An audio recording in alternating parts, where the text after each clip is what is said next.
വിശദമായ വാർത്തയിലേക്ക്. AI camera പദ്ധതിയിലെ ആരോപണങ്ങൾക്ക് മറുപടി പറയാൻ മുഖ്യമന്ത്രിയെ വെല്ലുവിളിച്ച പ്രതിപക്ഷ നേതാവ് VD സതീശൻ 3 കമ്പനികളുടെ കൺസോർഷ്യം രൂപീകരിച്ച യോഗത്തിൽ വിദേശ വ്യവസായി ഉണ്ടോ എന്ന് മുഖ്യമന്ത്രി വ്യക്തമാക്കണം. ലാഭങ്ങളെല്ലാം പോകുന്നത് ഒരു പെട്ടിയിലേക്കാണ്. ഉപകരാറുകൾ പലതും ഇവർക്കാണ് കിട്ടുന്നതെന്നും അദ്ദേഹം ആരോപിച്ചു. കൊള്ളയാണ് ഇതെല്ലാം, കൊള്ള. അവര് പണം കിട്ടാൻ എന്തും ചെയ്യുമായിരുന്നു. മുഖ്യമന്ത്രിയുടെ ഓഫീസ് കേന്ദ്രമാക്കി സ്വർണ്ണക്കള്ളക്കടത്ത് നടത്തും. മുഖ്യമന്ത്രിയുടെ ഓഫീസ് ലൈഫ് മിഷൻ പാവപ്പെട്ടവന് വീട് വയ്ക്കാൻ കൊടുക്കുന്ന പണത്തിൽ നിന്ന് പണം അടിച്ചു മാറ്റും. ക്യാമറ വന്നു കഴിഞ്ഞാൽ അതിൽ നിന്ന് കിട്ടും. ഊരാളുങ്കലിന് പണം കൊടുത്ത് അതിൽ നിന്ന് വർക്ക് മാറ്റും. അപ്പൊ കൊള്ളയായിരുന്നു ഒന്നാം പിണറായി സർക്കാരിന്റെ കാലത്ത് നടന്നത് എന്നുള്ള വിവരങ്ങളാണ് ഓരോന്നോരോന്നായി പുറത്തു വരുന്നത്. ഇഷ്ടക്കാരുമായി ബന്ധപ്പെട്ട് കമ്പനികൾ രൂപീകരിച്ച് അവരുടെ പെട്ടിയിലേക്ക് പണം എത്തിച്ച് സ്വന്തം പെട്ടിയിലേക്ക് മാറ്റുന്ന പരിപാടിയായിരുന്നു ചെയ്തത് എന്നതിന്റെ വ്യക്തമായ തെളിവുകളാണ് ഞങ്ങൾ ഹാജരാക്കിയത്. ഞങ്ങൾ പറഞ്ഞിരിക്കുന്ന ഒരു ആരോപണവും ഒരു ഡോക്യുമെന്റിന്റെ പശ്ചാത്തലം ഇല്ലാതെ ഒരു ആരോപണവും ഞങ്ങൾ പറഞ്ഞിട്ടില്ല. ഞങ്ങൾ പറഞ്ഞിരിക്കുന്ന ആരോപണങ്ങളെല്ലാം ഡോക്യുമെന്റുകളുടെ രേഖകളുടെ പശ്ചാത്തലത്തിൽ പറഞ്ഞിരിക്കുന്ന ആരോപണങ്ങളാണ്. അതിന് മുഖ്യമന്ത്രി മറുപടി പറഞ്ഞേ മതിയാവും. എവിടെ പോയി മുഖ്യമന്ത്രിയുടെ 6 മണിയുടെ പത്രസമ്മേളനം? ഇതിപ്പോ എന്താ ആകാശവാണിയാണ്?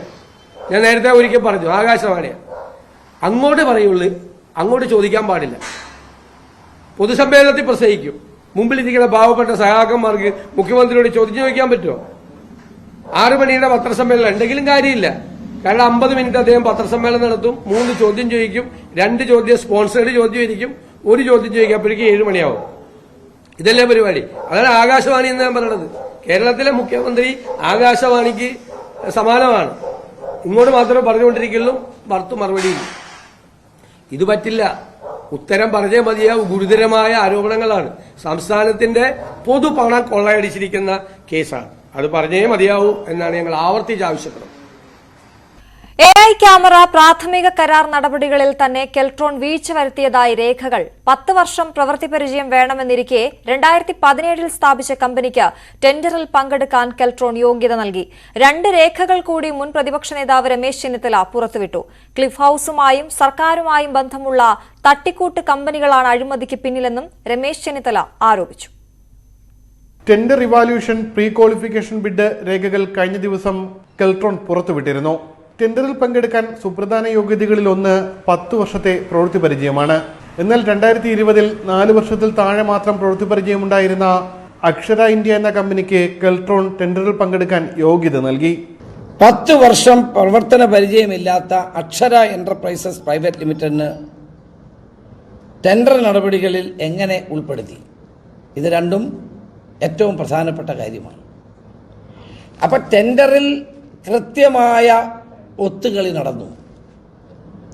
കെൽട്രോൺ ടെൻഡർ വിളിച്ചതിൽ ഗുരുതരമായ ക്രമക്കേട് ആദ്യഘട്ടത്തിൽ തന്നെ ഉണ്ടാവുകയാണ്. കെൽട്രോൺ പൂഴ്ത്തിവെച്ച technical evaluation summary report, financial bid evaluation summary report എന്നിവയും രമേശ് ചെന്നിത്തല പുറത്തുവിട്ടു. ഈ 2 റിപ്പോർട്ടുകളും തട്ടിക്കൂട്ടി ഉണ്ടാക്കിയതാണെന്നാണ് ആരോപണം.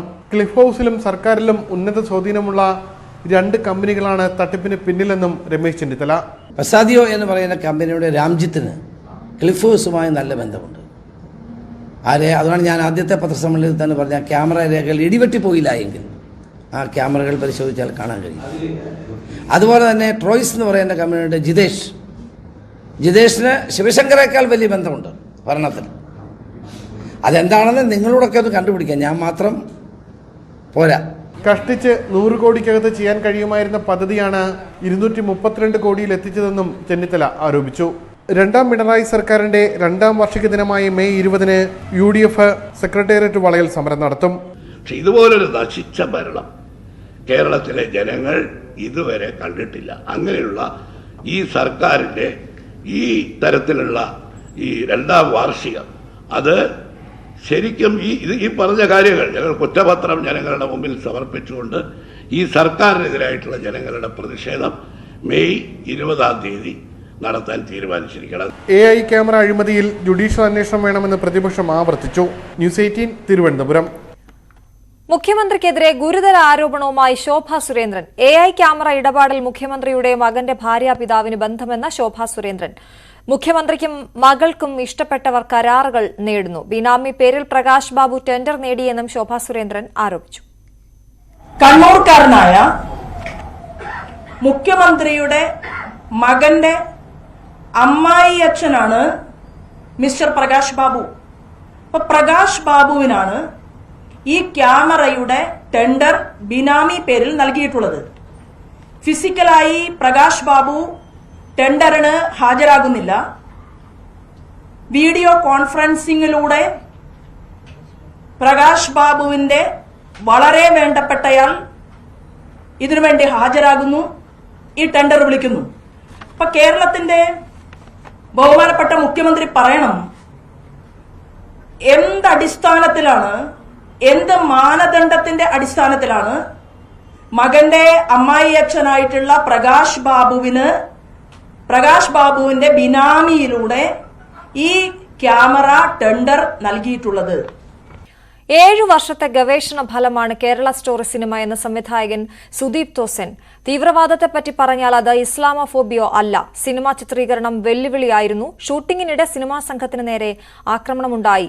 രാത്രി കണ്ണൂരിലെ ഹോട്ടലിൽ നിന്ന് ഒഴിപ്പിക്കുന്ന സംഭവം പോലും ഉണ്ടായി.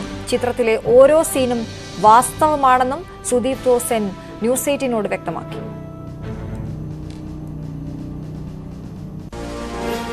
Went to villages, it was very difficult.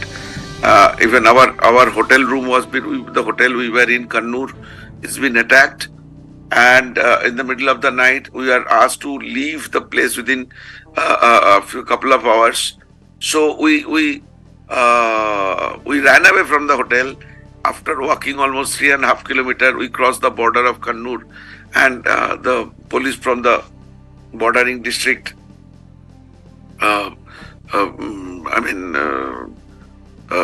they rescued us. So this kind of things happen, and we consider it as a professional hazard. So we often face this kind of situation. I have no idea why what Congress, what BJP, what Muslim League and what they are doing. They do their politics, it is their profession, they do their convenience. Without watching the film, if you comment on that, what more sad could happen?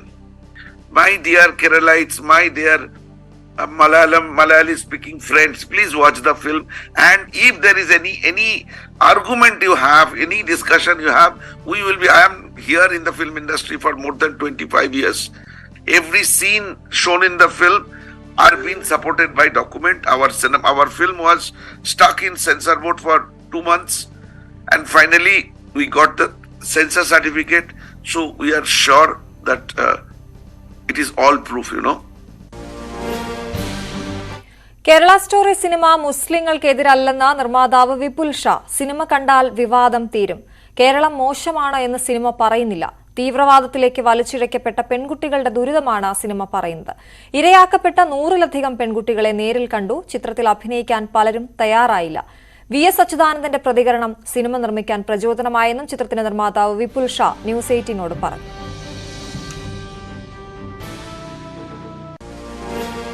But I can assure them that the film is not against Muslims. The film is not against any religion. The film is against terrorism.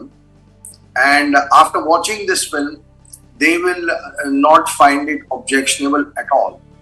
We met so many girls who were the victims of manipulative conversion. We have testimonies of all those girls on video. So the film is not just, the film is about these 3 girls, but to write the story of these 3 girls, we must have met more than 100 girls. Since this statement was made by the Honorable Chief Minister of the state, that was one of the very important factor when we were doing our research. Of course, that has nothing to do with the film. But if a Chief Minister of the state is saying something so openly and loudly, that automatically becomes a very, very important point. We can't ignore it. So that that in a way triggered us to kind of work on this film. ഇടവേള.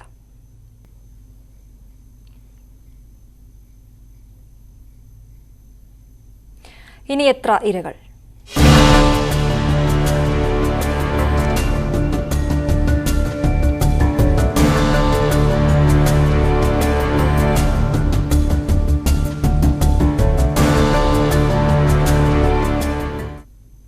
ലഹരിയുടെ ചതിക്കുഴിയിൽ വീഴുന്ന കൌമാരപ്രായക്കാരുടെ എണ്ണം വർദ്ധിക്കുന്നതായി report. രാസലഹരിയുടെ ഉപയോഗം school വിദ്യാർത്ഥികളിൽ വ്യാപകമാകുന്നു എന്നതാണ് വിവരം.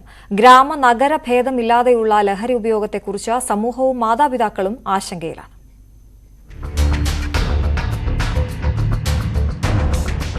കളിച്ചും ചിരിച്ചും കഴിയേണ്ട ബാല്യം, അതിലേറെ മനോഹരമായ കൗമാരം, ഇതെല്ലാം വികൃതമാക്കി ഇന്നത്തെ യൗവനത്തെയും കൗമാരത്തെയും ലഹരിയുടെ മായിക ലോകത്തേക്ക് തള്ളിവിടുകയാണ് ലഹരി മാഫിയ. മൊബൈൽ ഉപയോഗവും അതുവഴിയുണ്ടാകുന്ന ബന്ധങ്ങളും ലഹരി മരുന്നുമൊക്കെ പിഴുതെടുക്കുന്നത് ഭാവി തലമുറയെയാണ്.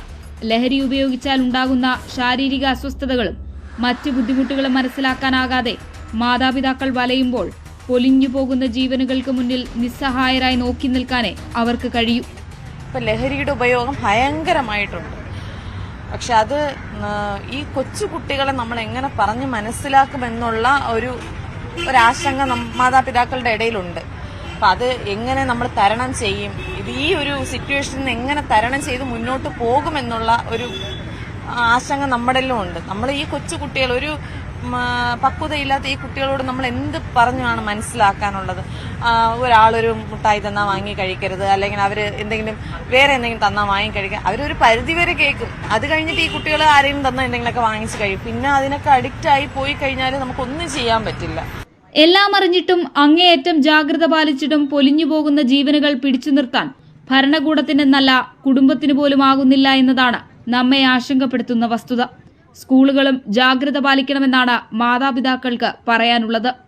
മക്കളുടെ കാര്യത്തിൽ എന്ന് വെച്ചാൽ നമ്മൾ വീട്ടിലെ സുരക്ഷിതത്വമാണ് നമ്മുടെ പാരന്റ്സ് നന്നായിട്ട് നോക്കുന്നുണ്ടെങ്കിലും ബാക്കി ടൈം ഫുള്ളായിട്ട് മക്കള് സ്കൂളിലാണ്. ആ ഒരു ടൈമിലെന്ന് വെച്ചാൽ അവിടെ ഏത് രീതിയിലാണ്, ചിലപ്പം ടീച്ചേഴ്സിന്റെ ഇതിന്റെ വഴി നിന്നായിരിക്കാം, അങ്ങനെ കുറ്റപ്പെടുത്തി പറയുന്നില്ല, കാരണം അവരും ശ്രദ്ധിക്കണം എന്നുള്ള ഇതാണ് എന്റെയും ഒരു ഇത്, മനസ്സിലായില്ലേ? അപ്പൊ ഈ മക്കളുടെ ബാഗിൽ എന്തെങ്കിലും കാണുന്നത്, ഞാനിപ്പോ പറയുന്ന പാരന്റ്സിനോട് പറയുന്നത് എന്താ വെച്ചാല് വീട്ടിൽ വന്നു കഴിഞ്ഞാൽ മക്കളുടെ ബാഗ് പരിശോധിക്കാം. അത് ഏത് പാരന്റ്സ് ആയാലും ശരി, ഏത് കുഞ്ഞുകുട്ടികളുടെ ബാഗായാലും ശരി, നമ്മൾ വീട്ടിൽ വന്നു കഴിഞ്ഞാൽ മക്കളുടെ ബാഗ് മസ്റ്റായിട്ടും നോക്കി പരിശോധിക്കുക തന്നെ വേണം. കളിച്ചിരി നിറയേണ്ട വീടകങ്ങൾ, കലാലയമുറ്റങ്ങൾ, അതാണ് ലഹരിയുടെ നീരാളിപ്പിടുത്തത്തിൽ നമുക്ക് നഷ്ടമാകുന്നത്. ഇനിയും ഇതിന് പരിഹാരം വൈകിക്കൂടാ. മാതാപിതാക്കളുടെ, അധ്യാപകരുടെ, കൂട്ടുകാരുടെ കണ്ണുനീർ വീഴാൻ ഇനിയും അനുവദിച്ചുകൂടാ. കൃഷ്ണപ്രസാദിനൊപ്പം ഐശ്വര്യാനിൽ, ന്യൂസ് 18 തിരുവനന്തപുരം. ഇടവേള. കോട്ടയം കടുത്തുരുത്തിയിൽ സൈബർ ആക്രമണത്തെ തുടർന്ന് യുവതി ആത്മഹത്യ ചെയ്ത സംഭവത്തിൽ പ്രതി അരുൺ കോയമ്പത്തൂരിൽ ഒളിവിലെന്ന് സൂചന.